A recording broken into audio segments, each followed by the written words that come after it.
Badan-badan pemerintahan, kuasa eksekutif, badan pelaksana, kabinet, kementerian. Jemaah Menteri dan Kabinet merupakan badan pelaksana dasar-dasar kerajaan. Kedua, merupakan pembuat dasar tertinggi negara, menggubal dasar kerajaan dalam semua perkara. Ketiga, menggubal dasar-dasar kerajaan, merancang serta menyelaras kementerian. Diketuai oleh Menteri dan Timbalan Menteri. Kuasa eksekutif, perkara 39. Perlembagaan Persekutuan memperuntukkan bahawa kuasa eksekutif terletak pada Yang di-Pertuan Agong. Namun baginda bertindak atas nasihat Perdana Menteri. Ketiga, Yang di-Pertuan Agong berhak untuk diperolehi. Kabinet Jemaah Menteri. Kabinet Malaysia atau Jemaah Menteri ialah sebuah badan eksekutif kerajaan Malaysia. Kabinet diketuai oleh Perdana Menteri dan merupakan sebuah majlis menteri-menteri yang bertanggungjawab kepada Parlimen. Ketiga, anggota hanya boleh dipilih daripada mana-mana majlis parlimen, iaitu Dewan Rakyat ataupun Dewan Negara.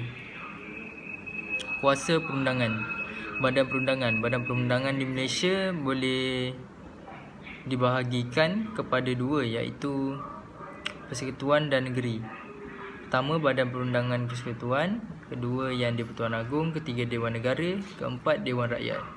Badan perundangan di Malaysia boleh dibahagikan pada dua, iaitu Persekutuan dan Negeri. Pertama, Badan Perundangan Negeri. Kedua, Raja Sultan Yang di-Pertuan Negeri.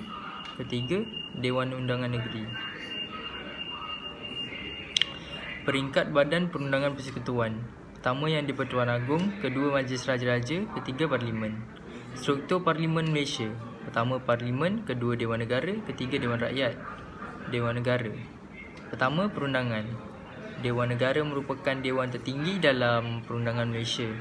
Kedua, perbahasan.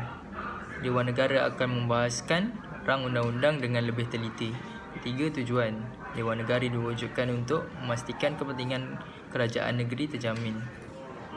Keahlian Dewan Negara. Pertama, 2 orang ahli bagi setiap negeri.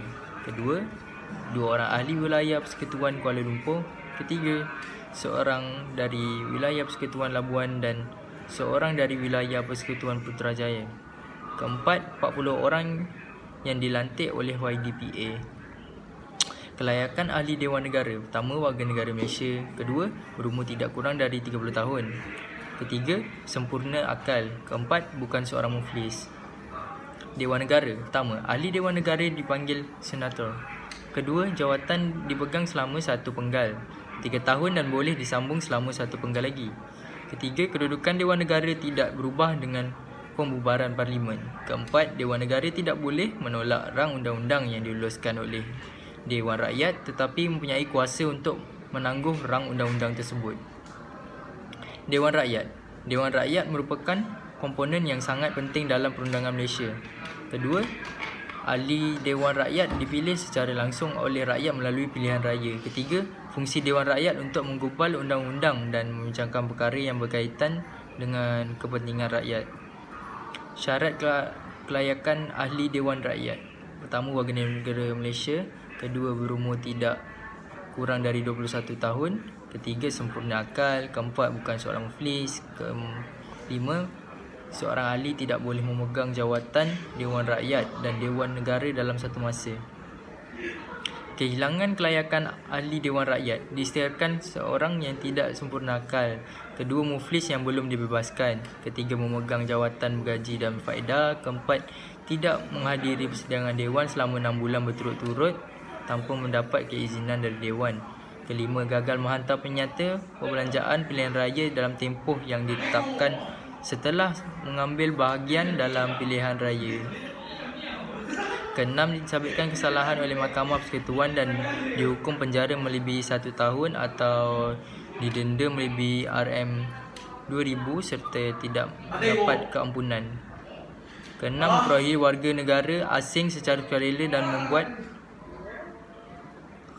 proses membuat undang-undang di Parlimen. Pertama, draft rang undang-undang disediakan. Kedua, bacaan pertama Dewan Rakyat. Ketiga, bacaan kedua. Keempat, peringkat jawatan kuasa.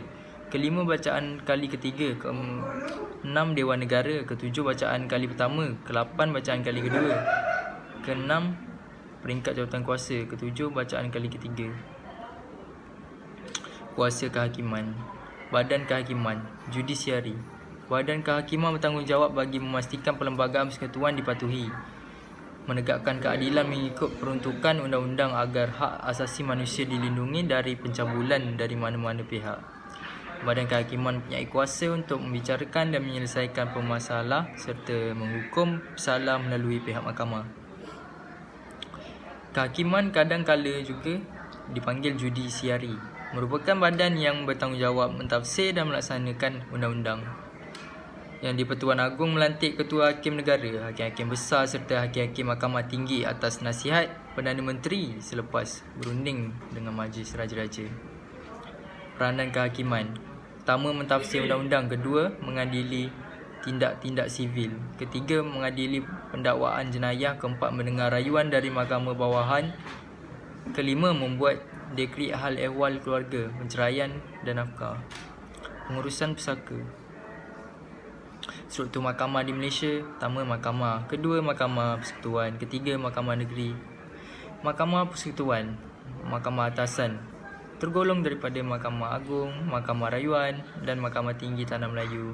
Mahkamah rendah pula terdiri daripada Mahkamah Session, Mahkamah Juvana, Mahkamah Magistrat Kelas 1 dan 2, Mahkamah Tuntutan Kecil dan Mahkamah Penghulu. Mahkamah khas terdiri daripada Mahkamah Tentera, Mahkamah Perusahaan dan Mahkamah Buruh. Mahkamah Negeri, Mahkamah Syariah, Mahkamah Syariah Raruan. Kedua, Mahkamah Tinggi Syariah, Mahkamah Adat Sabah dan Sarawak. Pertama, Mahkamah Adat Daerah. Kedua, Mahkamah Pegawai Ketua Adat. Ketiga, Mahkamah Penghulu.